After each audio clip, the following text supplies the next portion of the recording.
할렐루야! 귀하고 복된 주일입니다. 어저께 날씨가 무척 추웠고 오늘은 더 춥습니다. 어저께 전국적으로 눈이 많이 내렸기 때문에 지금도 눈이 내리는 지역이 있다고 합니다. 그리고 곧바로 강추위가 다가오다 보니 상당히 많이 도로와 또 사람들이 걸어 다니는 모든 길이 아직도 얼어 있고 무척 미끄럽습니다. 제가 어제 어딜 좀 다녀왔는데 오가는 길에 대형 사고가 벌어지는 것들을 보았습니다. 그래서 최대한 조심스럽게 오며 가는 과정에 조심했기 때문에, 그리고 우리 주님이 도와주셨기 때문에 다행히 저는 무사히 용무를 마치고 돌아올 수 있었는데요. 정말 대형 참사가 벌어지고 정말 많은 사람이 다치고 길이 통제가 되어서 한참을 그 길에 묶여 있었는데 노견으로 앰뷸런스가 10대가 지나가는 걸 봤습니다. 그 앰뷸런스가 소풍 나온 것은 아닐 테고요. 그 앰뷸런스마다 중환자를 실어서 응급조치를 해가면서 인근 병원으로 옮겨져서 급히 수술을 받아야 될 정도로 심각하게 다친 그런 사람들을 후송하기 위한 것들일 텐데요. 앰뷸런스만 최소 10대 지나갔고, 그리고 그 차가 도로를 막고 있는데 넘어졌기 때문에 그냥 사람의 힘으로 잡아당겨서 길을 틀 수가 없기 때문에 그것을 옮길 수 있는 큰 크레인 2대가 지나가고, 그리고 또 도로 표지판, 여기 사고가 났으니까 서행하십시오, 여기는 통제하고 있으니까 한 차선만 쓰십시오, 그런 것들을 야간에 표시해주는 그런 차량들도 지나가고 정말 상당히 위험한 상황이었습니다. 시간도 지체가 되었고 또 날씨가 추웠기 때문에 그래서 힘든 것도 있었지만 우선은 사고가 났기 때문에 마음이 여러 가지로 불편하더라고요. 제가 개인적으로 아는 분은 아니지만 우리 주변에 이런 사고가 없도록 조심해야 될 것 같습니다. 그래, 이런 어떤 흐린 일기이기 때문에 이런 흐린 일기 가운데 또 주일을 맞이하게 돼서 우리는 하나님께 감사하고 또다시 성전에 모여서 예배를 드리지만 이제 어저께 저녁부터 계속 연락이 옵니다. 지금 상황이 좋지 않아서 내일은 교회 출석하기 어려울 것 같습니다. 그런 연락을 많이 받았고요. 그리고 어떤 분은 그런 연락이 오기 전에 제가 먼저 연락을 드려서 거기서 여기까지 오는 것은 좀 불편할 것 같은데 안전을 위해서 영상으로 예배를 드려주시면 좋을 것 같습니다. 그런 말씀을 드린 분도 있습니다. 그래, 지금 출석해 있는 분보다는 어쩌면 영상으로 예배에 참석하고 계신 분들이 더 많을 텐데 주의 이름으로 사랑하고 축복합니다. 주님께서 비록 영상이라는 방법이지만 그래서 매우 불편하고 화면도 작고, 그리고 예배실에 앉아있을 때보다 말씀에만, 하나님에만, 목사님에게만 집중하기 어렵죠. 옆에 누가 지나가면 고개를 돌려야 되고 또 이런저런 일들 때문에 말씀에만 집중하지 못하고 중간중간에 흐름이 끊어질 수밖에 없는 상당히 불편한 상황입니다. 그럼에도 불구하고 최선을 다해서 예배에 집중해 주시기 바랍니다. 옆에서 뭐가 지나가도 고개 한번 돌리지 않고 나는 오직 예배에만 집중하겠다, 그런 마음을 잡수시면 말씀이 시작되기도 전에 벌써 감동과 은혜가 임할 줄로 믿습니다. 엉터리 말도 안 되는 억지 주장이 아니고 제가 직접 체험했기 때문에 그렇습니다. 저는 예배를 드릴 때 목사님이 설교 말씀을 시작하기 전에 이미 은혜를 충만하게 받은 경험이 여러 번 있습니다. 가슴이 뜨거워지고 눈물이 펑펑펑 쏟아지고 아직 한 말씀도 시작을 안 했는데, 심지어 목사님께서 아직 강단에 올라가지도 않으셨는데 눈물이 쏟아져서 견딜 수가 없는 그런 체험을 정말 많이 했습니다. 그것은 하나님께서 주시는 은혜고요, 저에게 주시는 영적인 자산이고, 당연히 이어지는 말씀을 통해서도 은혜를 받았죠. 하나님께서 목사님을 통해서 전혀 준비되어 있지 않은 심령 속에 억지로 당신의 생명을 집어넣어 주시는 게 아닙니다. 하나님께서는 그런 방법을 잘 쓰지 않으셔요. 우리가 하나님의 은혜를 빨아당기는 겁니다. 빨아당기는 거예요.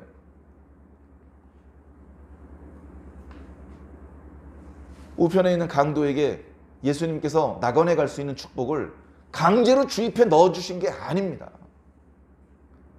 주님은 아무 말씀 안 하시고 계셨어요. 그 강도에게는.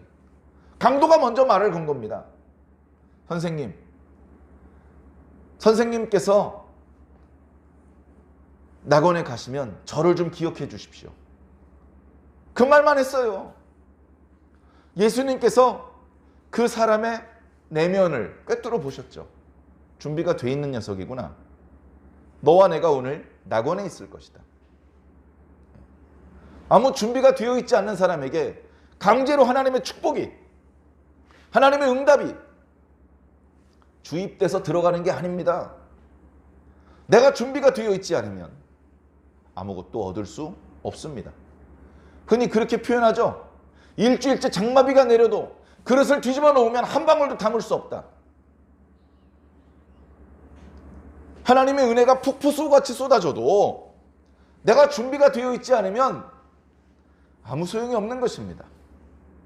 목사님들이, 성도들이 말씀을 선포하고 아멘으로 화답하는데 시끄러운 소음일 뿐입니다. 내가 준비가 안 되어 있으면. 예수님이 지나가도 반가운 것이 아니고 길 좁은데 빨리 지나가시오. 길 막지 말고 빨리 지나가란 말이오. 귀찮은 존재일 뿐입니다. 준비가 되어 있지 않으면 아무것도 얻을 수 없습니다. 그러나 내가 준비가 되어 있다면 지금 교회에 출석할 수 없고 좀 더 좋은 환경에서 예배에만 집중할 수 없는 그런 방법으로 예배를 드리더라도 하나님께서는 은혜를 주실 것입니다. 말씀이 선포되기 전에도 은혜를 주실 수가 있고 예배가 시작되기 전에도 은혜를 주실 수가 있습니다. 저만 그런 체험을 한 것이 아닙니다. 사랑하는 성도 여러분, 항상 우리들의 마음의 상태를 살펴보시기 바랍니다. 여러분, 이런 적이 있었어요.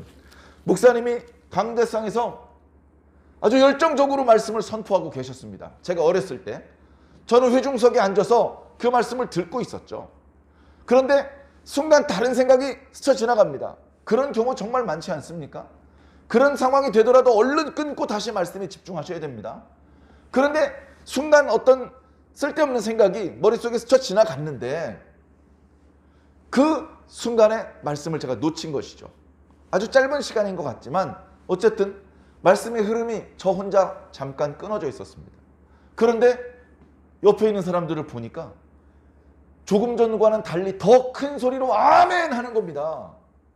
그 아멘 소리에 제가 딴 생각을 하다 정신을 차렸습니다. 아멘 하고 어떤 사람은 울고 얼마나 억울했는지 모릅니다. 이 좋은 말씀을 내가 잠깐 딴 생각하다 놓쳤구나. 그 순간 그 말씀을 내가 못 들었구나. 이렇게 보니까 나만 맹숭맹숭하고 다 울고 있습니다. 다 울고 있어요. 왜 우냐고 물어봐야 되나요? 내가 말씀의 은혜 못 받고 있는 거예요. 지금 나 혼자 말씀 못 듣고 있는 거예요. 얼마나 식은땀이 나는지 모릅니다. 다 말씀 듣고 은혜 받았는데 나만 못 받고 있구나. 다 하나님의 손길을 느끼고 있는데 나만 그걸 못 느끼고 있구나. 다 하나님의 음성을 들었는데 나만 못 들었구나. 다 예수님을 만났는데 나만 못 만났구나. 얼마나 두려운지 아십니까? 다 천국 갔는데 나만 남겨졌구나. 그런 느낌, 두려웠습니다. 그래서 더 간절하게 집중할 수밖에 없었습니다. 하나님 안 돼요. 저도 그 은혜 주세요. 방금 지나간 그 은혜 주세요.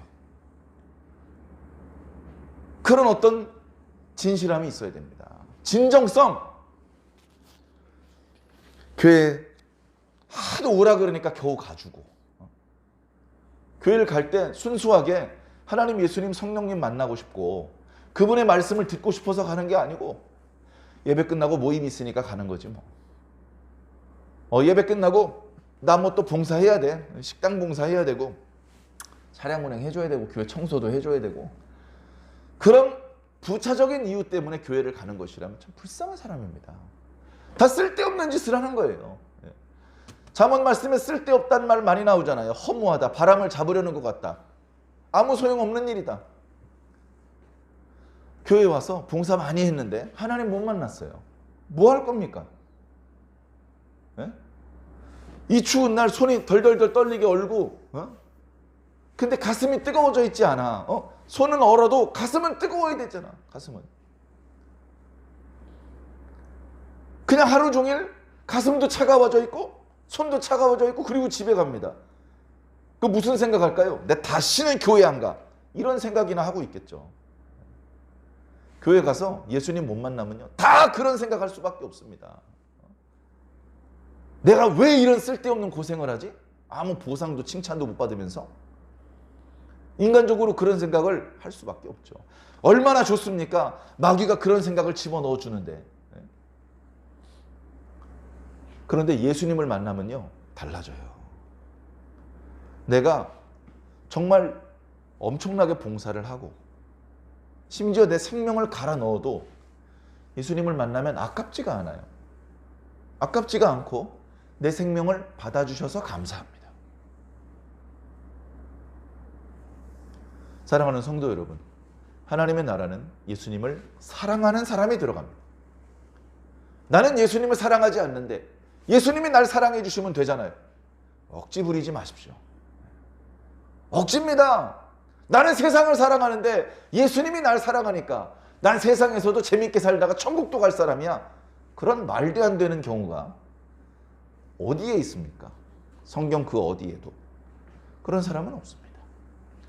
하나님 예수님, 성령님을 진짜로 사랑합니다. 잠깐 반짝 사랑하는 것이 아니고 예수님을 만난 이후에 죽는 날까지 계속 사랑해야 그런 사람이 바로 하나님의 나라의 백성이 되는 것입니다. 오늘 주일 예배를 맞이하는 저와 여러분들은 하나님 나라 백성 되기에 적당한 그런 뜨거움을 가지고 있습니까? 밖에 날씨는요 너무 추워요. 아무리 난로에다가 손바닥을 따끈따끈하게 달궜더라도 밖에 나가면 순식간에 꽁꽁 얼어붙습니다. 그러나 저 추운 날씨가 우리들의 가슴까지, 우리들의 마음까지 얼어붙게 해서는 안 되지 않습니까? 우리들의 마음을 돌아보시기 바랍니다. 내가 지금 하나님 앞에 최선인가? 내가 하나님 앞에 진심인가? 옆에 사람이 가르쳐 줄 때까지 기다리지 말고 나 스스로 보라는 거예요. 목사님, 뭘 보고 할 수 있죠?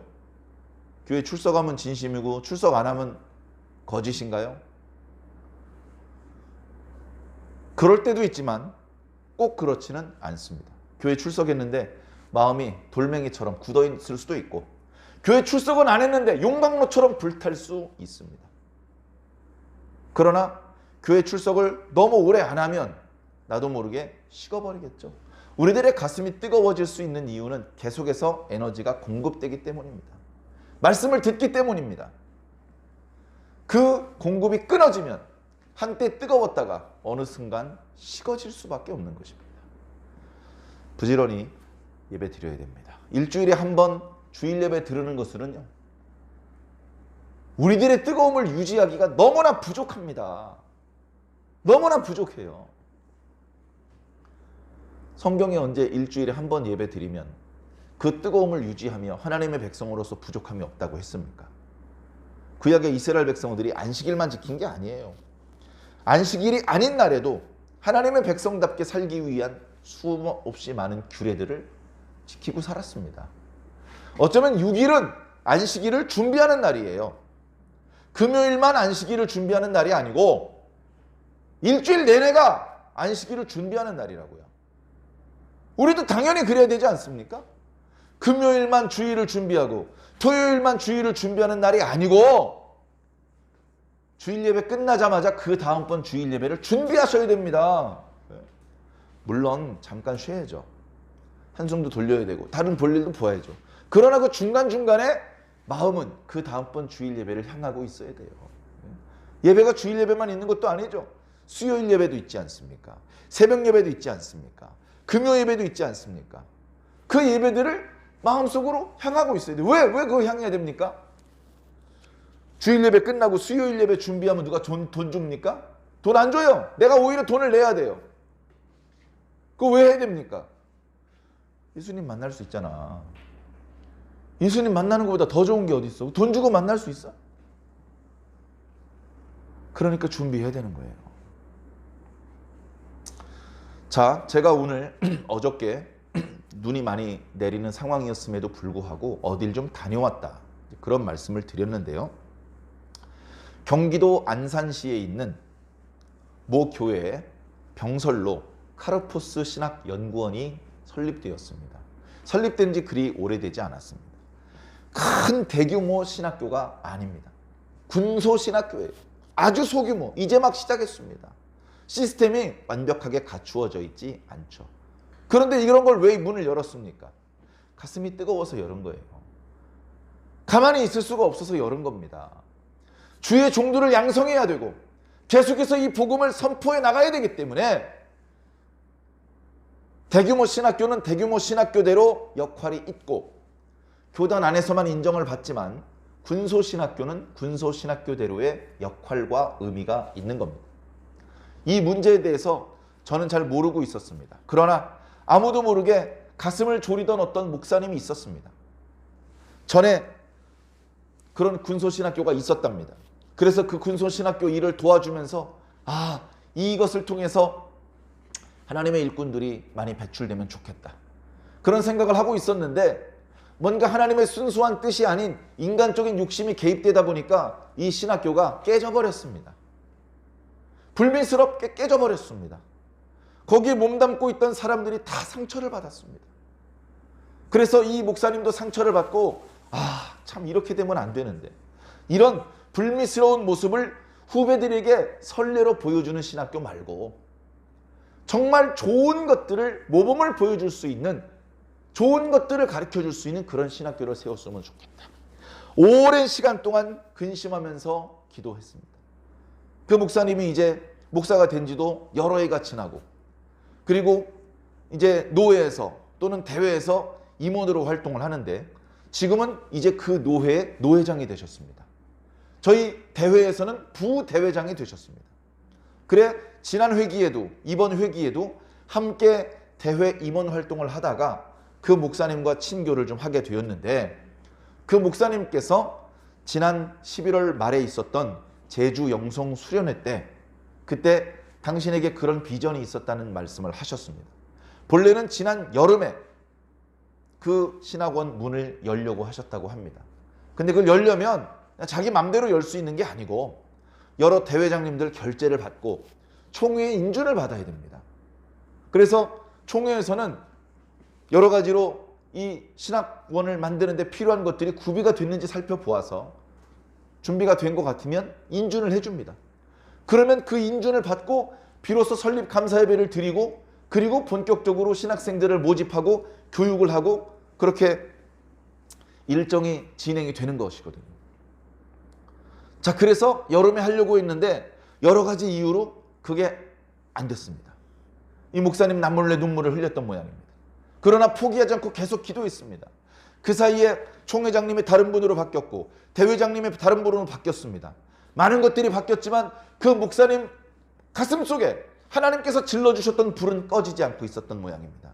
계속해서 기도하면서 또 서류를 준비하고 또 이렇게 신학원을 만들기 위해서 많은 사람들을 만나고 설득하고 준비를 하셔서 이제 12월 초에 그것들을 인준받았습니다. 그래서 12월 첫째 주 토요일 날 신학원 설립 감사 예배를 드리고 곧바로 첫 강의가 시작됐습니다. 그리고 그 목사님이 저에게 함께 후진들을 위해서 교육을 좀 해주었으면 좋겠다. 목사님, 전 부족합니다. 저는 학위도 무슨 박사 학위가 있는 것도 아닙니다. 저는 후배들에게 가르칠 만한 그런 그릇으로서는 너무 부족합니다. 목사님, 너무 겸손하게 하지 마세요. 지금 군소신학교라서 지금 정말 일꾼이 한 명이 부족합니다. 그러니까 이분은 학장으로서 한편으로는 교수를 섭외해야 되고 한편으로는 학생들을 모집해야 됩니다. 정말 어려운 상황이죠. 그분이 저에게 부탁하기 전에 많이 고민했다고 합니다. 왜냐하면 신학원이 있는 자리에서 제가 있는 자리까지는 차로 2시간 반 정도 거리이기 때문에 가는데 2시간 반, 오는데 2시간 반. 어제처럼 강추위에 눈까지 내리면 3시간 반, 4시간 반이 걸릴 수도 있는 거리입니다. 그 거리에 저에게 강의를 부탁하는 것이 너무 부담스러운 것이죠. 그러나 어렵게 고민 끝에 저한테 부탁을 하셨고 제가 이렇게 그 목사님 표정을 보는 순간 사양해도 되는 일이 아니구나. 거절해도 되는 일이 아니구나라는 느낌을 받았습니다. 그래서 수락을 했습니다. 상당히 부담스러웠죠. 그래서 무슨 과목을 맡을지, 그리고 어떤 교재를 선택할지, 강의 일정이나 이런 것들에 대해서 조율을 해서 어저께 올라가서 강의를 하고 내려왔습니다. 제가 맡은 과목은 설교학을 중심으로 실천신학에 있는 과목들을 제가 이제 담당하게 되었습니다. 저도 잘 못하는 건데 누굴 가르칩니까? 그런데요, 이제 가서 보니까 앉아 계신 분들이 저보다 젊은 사람이 없습니다. 저보다 나이가 많으셔요. 그리고 우리 이 신학원, 카르포스 신학연구원 말고 다른 신학교에 대한 경험이 조금 있으셔요. 그런데 그 신학교에서 과정을 끝까지 밟지 못하시고 여러 가지 불미스러운 일들이 있어서 중간에 나오고 그래서 뭔가 이렇게 완성된 공부를 못 하셨어요. 그래서 참 너무나 마음이 안타깝고 또 안쓰러웠습니다. 그래서 제가 부족하지만 하나님께서 저에게 주신 것을 아낌없이 그분들에게 쏟아붓자. 어떤 사회적으로 큰 명성을 얻는 그런 자리가 아닙니다. 큰 돈을 벌 수 있는 자리도 아닙니다. 오히려 제가 돈을 그 학교에 기부를 할 수 있으면 좋겠습니다. 그런 상황에 그래도 먼 데서 왔는데 교통비라도 받아달라고, 계좌번호를 알려달라고. 그래서 제가 목사님 계좌번호도 알려주세요. 아니 그건 또 무슨 소리냐고. 받으면 다시 돌려보내드리려고요. 그랬더니 안 된다고. 이 일은 그렇게 하면 안 된다고. 그렇게 이 신학교를 위해서 이렇게 기부를 하거나 할 수 있는 기회를 하나님께서 나중에 주실 테니까 일단은 교통비를 먼저 받으라고. 그렇게 말씀을. 그런 대화 중에 가슴이 정말 훈훈해져요. 하나님 살아계시구나. 내가 이 목사님을 옛날부터 알던 분이 아닌데 하나님께서 나도 모르게 곳곳에 정말 순수한 깨끗한 그런 영혼들, 일꾼들, 목사님들이 이렇게 일하게 하고 계시구나. 그런 것들을 마음속으로 느꼈습니다.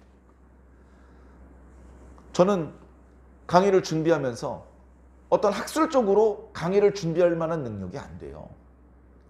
그리고 학장님께서 강조하시는 것이 우리 신학원은 그런 세상적인 지식과 학술을 가리키는 자리가 아니다. 논쟁을 벌이고 누가 더 많은 것들을 알고 있는지 그것을 자랑하고 그런 신학원이 되면 안 된다. 그런 걸 가지고 할 수 있는 것은 교만한 인간 만드는 것밖에 못한다. 그래서 필요한 내용을 전달해 주기는 해야 되지만 그것보다는 현장에서 사역하면서 경험했던 그 경험담들을 들려주어라. 그것이 진짜 약이 되고 진짜 하나님의 좋은 일꾼으로 성장할 수 있는데 밑거름이 될 것이다. 그런 이제 말씀을 해 주셔서 말씀하신 대로 했습니다. 집에서 책상에 앉아가지고 고민을 했죠. 무슨 가르침을 줄 수 있을까? 그런데요, 뭘 가르쳐 줄까 생각하다가 눈물이 났습니다. 뭐가 눈물이 났냐면요, 자, 앉아 계신 분들을 가리키는데 깜깜해요. 깜깜해. 제가 어저께 여러분들이 앞으로 배우셔야 될 신학이라고 했을 때 우리가 배워야 될 내용들이 이런 것들이 있습니다 하고 쫙 칠판 가득히 판서를 해서 설명을 해 주었습니다. 여러분, 신학이라고 하면 크게 4가지 줄기가 있습니다. 성경신학이 있고요, 조직신학이 있고요, 역사신학이 있고요, 실천신학이 있습니다. 성경신학에는 구약개론, 구약신학, 신약개론, 신약신학, 헬라어 문법, 헬라어 강독, 히브리어 문법, 히브리어 강독. 구약신학 속에는 모세오경, 역사서, 성문서, 선지서, 또 신약성경에는 복음서, 또 바울서신, 공동서신.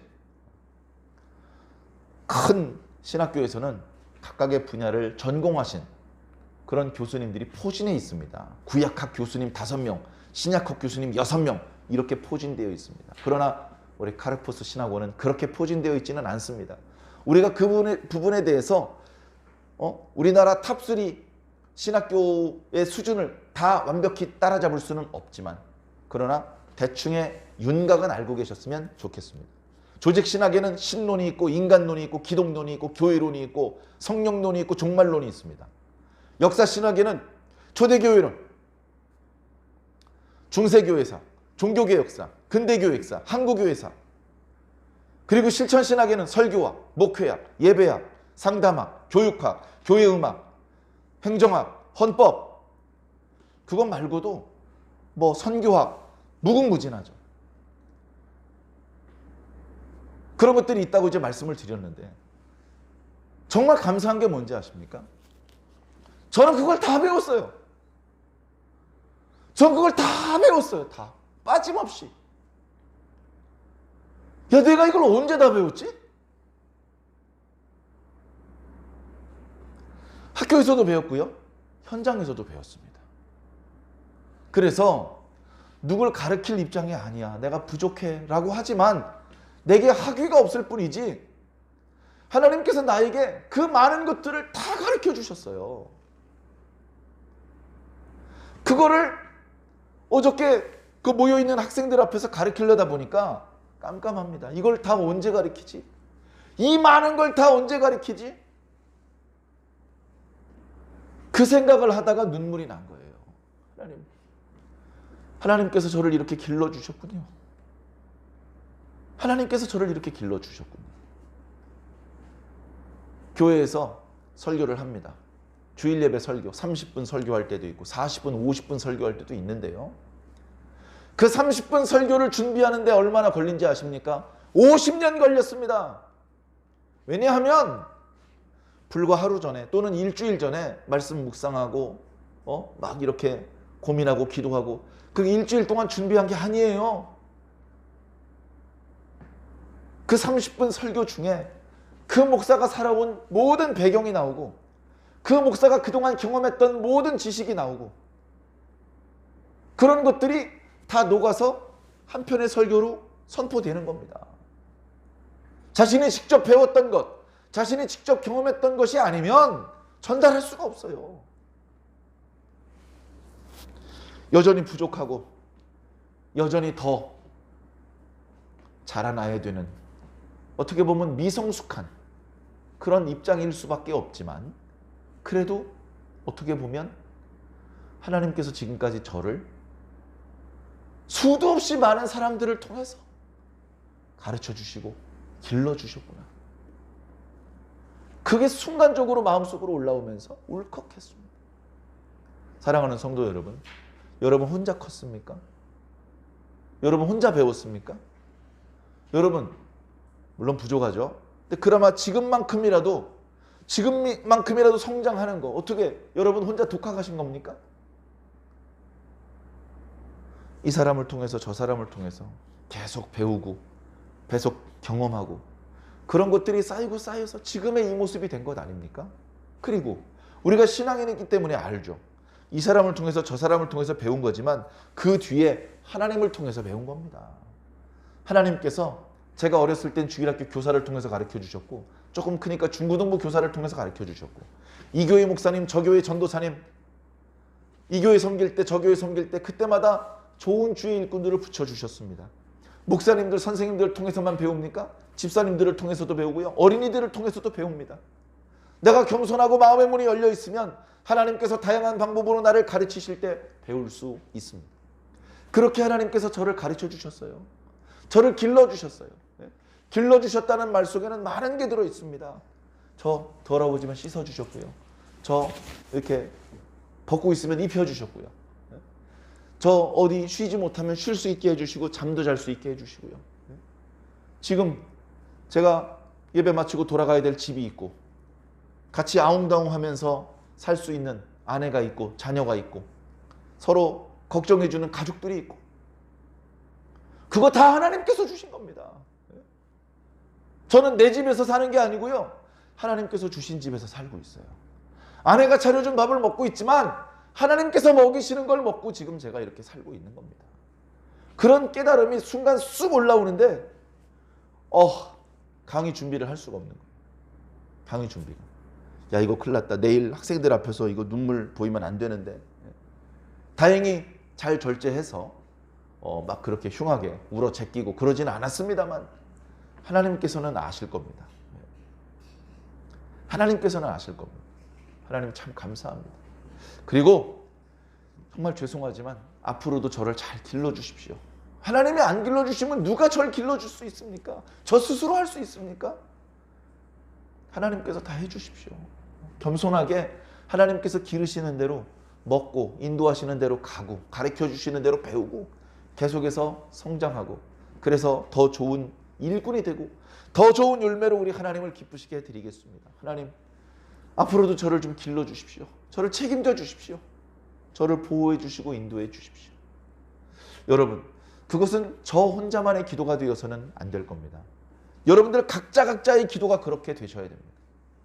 여러분들을 하나님께서 기르시고 있다는 것들을 마음속으로 느끼시기 바랍니다. 여러분들을 하나님께서 앞으로도 길러주셔야 됩니다. 필요하면 먹여주시고 재워주시고 씻어주시고 입혀주시고, 그걸 하나님께서 하나라도 빠뜨리시면 우린 무척 힘들어집니다. 내 힘으로 인간적 사람끼리 서로 도와서 할 수 있다고 생각하지 마시고 하나님의 길러주시는 은혜를 입으면서 가시기 바랍니다. 그래, 아무것도 안 하고 하나님께서 다 해주시기만 바라라는 말씀이 아닙니다. 내가 하나님의 손길이 되어서 다른 사람을 길러주기도 해야 됩니다. 내가 누군가에게 길러짐을 받았으면 나도 누군가를 길러줘야 되고, 나를 길러주신 분과 내가 모두 하나님의 일꾼으로 일하는 것이며, 그렇기 때문에 모든 사람을 하나님께서 길러주시는 것이 되는 것입니다. 사랑하는 성도 여러분, 이제 2022년도가 다 가는데요. 그런 것들을 마음속으로 깨달으면서 지나가야 됩니다. 그냥 시간만 지나가면 그냥 2023년도가 되는 게 아니에요. 여러분, 아무 생각 없이 고등학교 졸업할 수 있습니다. 아무 생각 없이 결혼해가지고 신랑이 될 수 있습니다. 아무 준비 없이, 아무 고민 없이 아이들을 낳아가지고 아빠가 될 수 있습니다. 그러면 아빠 역할 할 수 있습니까? 신랑 역할 할 수 있습니까? 어른 구실 할 수 있습니까? 나이가 먹는다고, 시간이 지난다고 저절로 그 구실을 할 수 있는 사람이 되는 것이 아니질 않습니까? 고민을 해야 됩니다. 뭔가 느끼고 깨우치는 것이 있어야 됩니다. 그 깨우치는 것 때문에 내 생각과 내 생활이 변화가 일어나야 됩니다. 그 변화가 일어나지 않으면 아무것도 아니죠. 목사 안수 받으면 목사가 되는 겁니까? 말씀 듣다가 기도하다가 예수님을 만나야 돼요. 예수님을 만나고 예수님의 말씀에 내가 너를 내 일꾼으로 삼고 싶다라는 말씀을 들어야 됩니다. 그 사람이 진짜 예수님 일꾼입니다. 그런 경험도 없는데 그런 경험이 있다고 거짓을 말하면 안 되기 때문에 여러 가지 검증을 해서 많은 증인들 앞에서 안수식을 하기는 합니다만, 정말 실질적으로는 어떤 목사님 선배들에게 안수를 받았기 때문에 주의 종이 된 것이 아니고, 그 순간, 그리고 이미 그 이전에 하나님께서 나를 알고 나를 당신의 일꾼으로 쓰기를 원하시는 그 상황이 먼저 전제가 되어야 되는 것입니다. 주의 종뿐 아니라 하나님의 백성이 되는 것도 마찬가지입니다. 내가 아무 때나 원하면 가고 내 돈 들여서 차비 내가지고 교회 가는 거라고 뭐 그렇게 생각할 수 있습니다. 처음에 잘 모를 때는. 그러나 시간이 지날수록 교회 한번 가는 것도 내 마음대로 가는 게 아니구나. 하나님께서 허락해 주셔서 가는 거구나. 그런 것들을 마음속으로 깨닫게 됩니다. 관점이 달라지면 모든 것들이 달라 보이고 다르게 깨달아지게 되는 것이죠. 그런 새로운 관점, 신앙의 관점, 믿음의 관점을 얻게 되시기를 바랍니다. 우리가 지난 주일날 우리가 들었던 말씀도 관점에 대한 이야기였습니다. 관점이 달라져야 돼요. 옆에 있는 교회가 우리 교회와 경쟁 관계인가? 낮은 관점에서 보면 그래요. 높은 관점에서 보면 아니요. 우리 교회와 우리 이웃 교회는 다 한 가족입니다. 한 그리스도의 몸인 것이죠. 다툴 필요가 없고 오히려 힘들면 서로 도와줘서 하나도 넘어지지 않고 다 세워나갈 수 있어야 됩니다. 그것은 더 높은 관점으로 볼 때만 알 수 있는 것입니다. 전도서 말씀을 묵상하고 있습니다. 말씀을 읽었는데 뭘 어떻게 해야 된다는지 어떤 메시지를, 교훈을 알아내기 어렵습니다.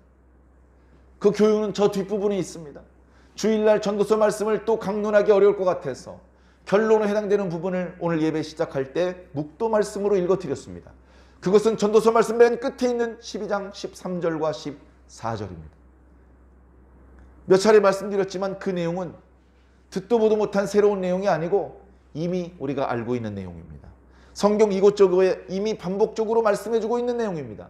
그러나 그 내용은 너무나 중요한 내용입니다. 그 내용이 너무 중요하기 때문에 앞부분에는 이야기하지 않고 있다가 앞부분에는 그 반대되는 상황, 우리가 실패하고 좌절하고 절망할 수밖에 없는 상황을 더 반복하고 강조해서 설명하고 있습니다.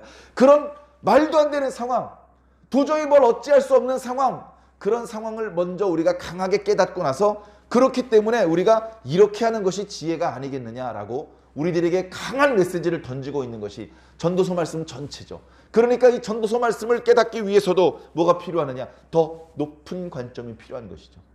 1장 속에 파묻혀 있으면 메시지가 얼른 안 들어옵니다. 그러나 조금 높은 곳에서 1장부터 12장까지 전체를 동시에 바라볼 수 있다면 아하! 이 전도서 말씀을 통해서 하나님께서 우리에게 주시려는 메시지는 바로 이거구나. 그걸 강하게 느낄 수 있는 것이죠. 그래서 신앙을 하면서 높은 관점이 필요합니다. 지금 여러분들이 가지고 있는 안목은 어느 정도입니까? 근시안적으로 코앞에 있는 것만 볼 수 있습니까? 조금 더 멀리 내다볼 수 있는 안목이 있으시면 좋을 것 같습니다. 낮은 단계에 있으면 30cm도 안 되는 풀에 가려서 아무것도 볼 수 없게 됩니다. 그러나 조금만 더 높이 올라가면 옥수수 밭에서도 멀리 무엇이 있는지 내다볼 수 있게 되는 것이죠. 신앙인들도 마찬가지입니다. 영적인 안목이 없으면 내일 벌어질 일, 앞으로 어떤 식으로 일이 진행될지, 그 모든 위험한 일들에 대해서 나는 오늘 무엇을 준비해야 될지 전혀 모르게 됩니다. 그러나 안목이 생기면 방법이 생기고 모든 것들을 미리 준비할 수 있는 것이죠. 야, 넌 이걸 어떻게 알고 미리 준비했니? 완벽하게 다 알지는 못합니다. 그러나 마음속으로 느껴지는 것이죠.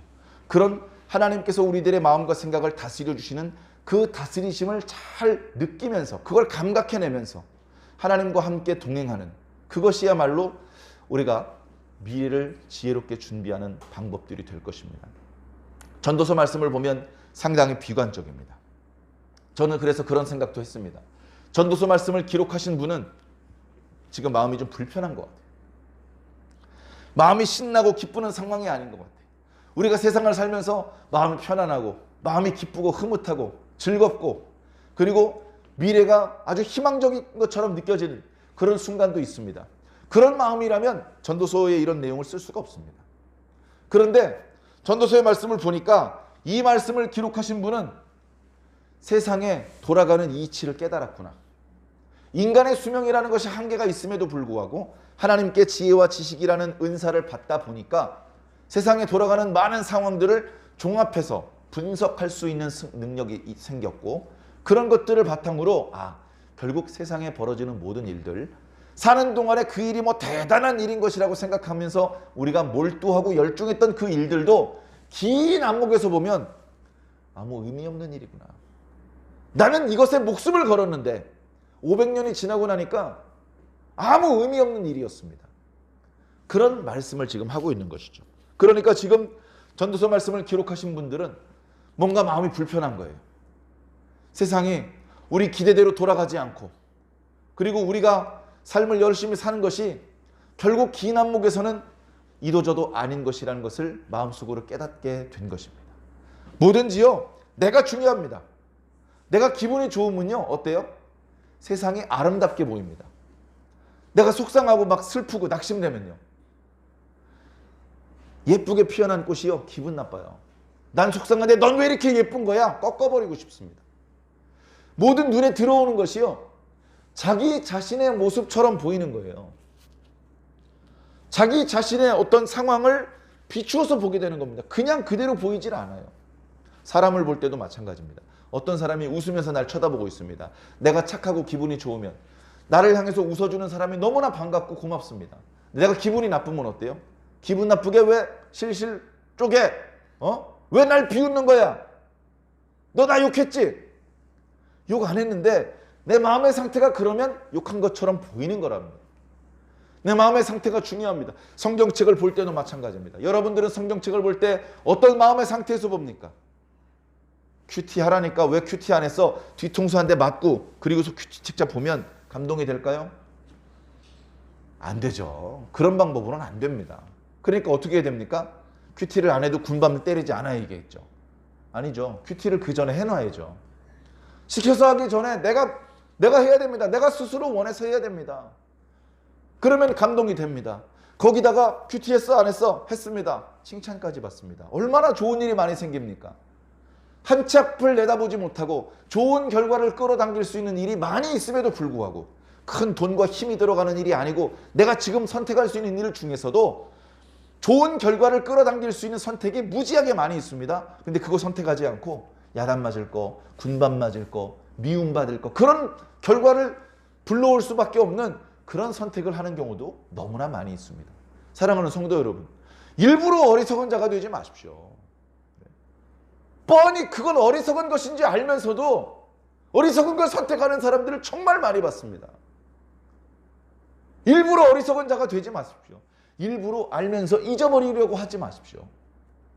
하나님의 뜻을, 하나님께서 하시는 이 일을 일부러 거역하려 하지 마십시오. 우리는 하나님의 백성으로 부름받았습니다.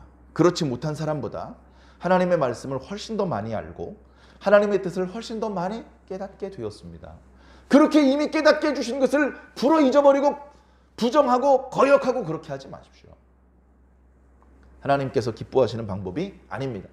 오늘 말씀에 보면 하나님께서 이렇게 세상을 운영을 하십니다. 결국은 이게 하나님께서 하신다는 것을 전도서를 기록하신 분이 알고 있어요. 이건 다 하나님께서 하시는 일이야. 하나님께서. 그런데 세상에 하나님께서 해놓으신 일을 보니까 어떤 거냐? 어떤 사람이 수고를 했는데 그래서 많은 재물을 모았어요. 누리질 못해. 그걸 써먹지를 못해. 그래가지고 어이씨 저 사람이 저걸 못 써먹네? 그러면 저 사람이 모아놓은 저 많은 재물 어떻게 되는 거지? 엉뚱한 놈이 갖다 씁니다. 엉뚱한 놈이 다 가져가는 거예요. 그것을 어쩌다 한 번 본 것이 아니고 이 세상에 그런 일이 일상적으로 반복되는 걸 본 거예요. 이 지혜자가, 이 전도자가 그걸 본 겁니다. 그러니까 야 이건 좀 아닌 것 같은데? 수고한 사람이 그 수고의 열매를 맛보아야지. 수고한 사람은 디립다 땀만 흘리고 이제 먹을만 하니까 그 열매를 따먹지 못하고 엉뚱한 놈이 그 열매를 가져가도 먹네? 이건 공평하지 못한 것 같은데? 이거 세상 전체가 엉터리구만. 세상 전체가 부조리하구만. 뭔가 세상이 정의롭지 못한 사실을 깨닫고서 마음속에 부하가 치밀기 시작했습니다.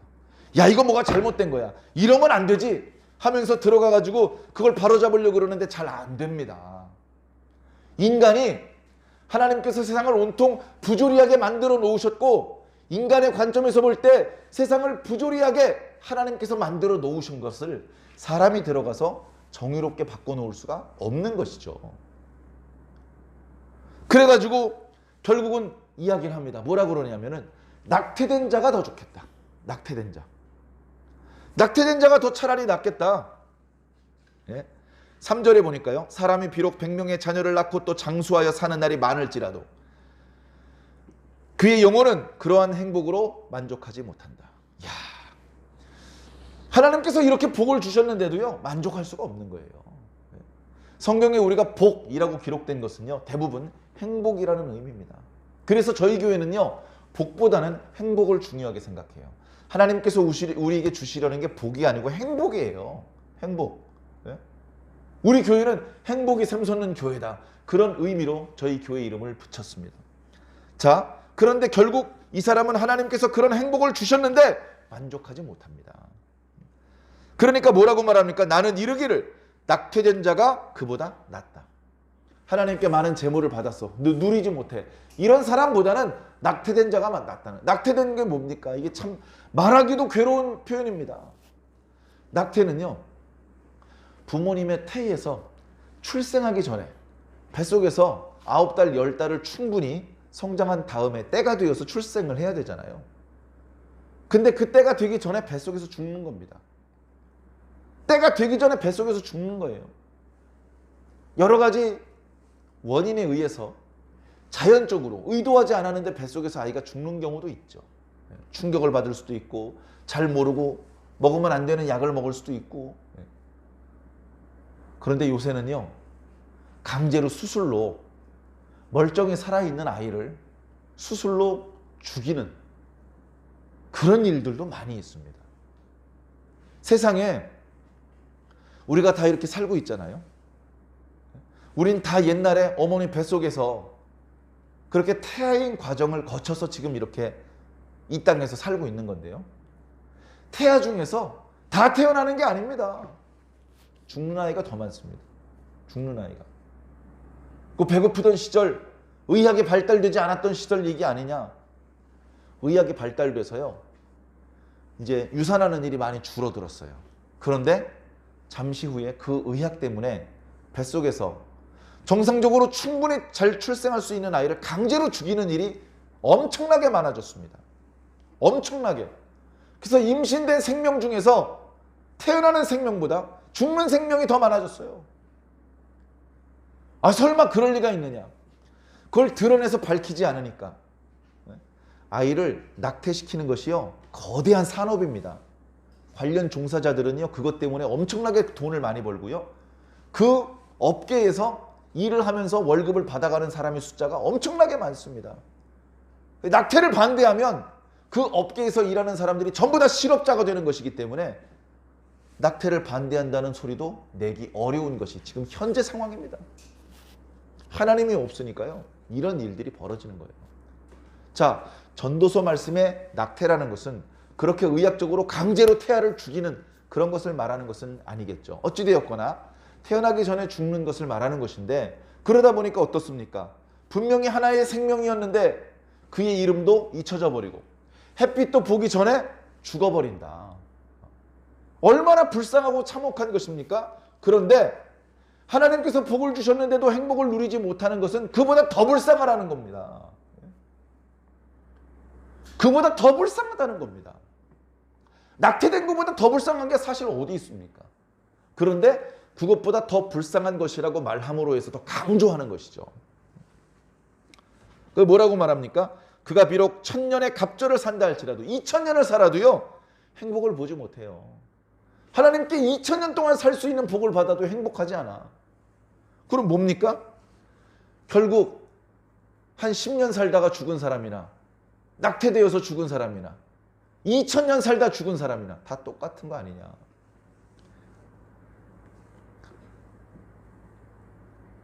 자, 그러면서 뭐라고 말씀하시냐면, 힘이 강한 자하고는 능히 다툴 수 없다.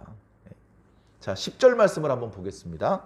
이미 있는 것은 무엇이든지 오래전부터 그의 이름이 이미 불린 바 되었으며 사람이 무엇인지도 이미 안 바 되었나니 자기보다 강한 자와는 능히 다툴 수 없느니라.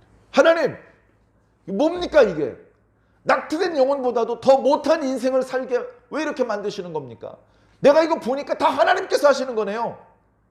이 세상을 하나님께서 운영하시는 것이네요. 하나님께서 통치하고 계시네요. 그런데 하나님 능력이 그렇게 탁월하신 분인데 왜 사람들이 이 땅에 사는 동안에 복을 누리고 행복하게 살고, 그리고 무의미한 바람을 잡으려는 일, 그런 거 말고 정말 의미 있고 보람 있는 일을 하면서 살게 하지 않으시고 왜 이렇게 헛된 인생을 살게 하셨습니까? 심지어 사람의 목숨이나 짐승의 목숨이나 다 마찬가지다. 그런 느낌이 들 정도로 왜 사람을 이렇게 허무하게 살게 하셨고 부조리하게 살게 하셨습니까? 이건 다 하나님께서 잘못하신 겁니다. 이렇게 하나님과 다툴 수가 없다는 겁니다.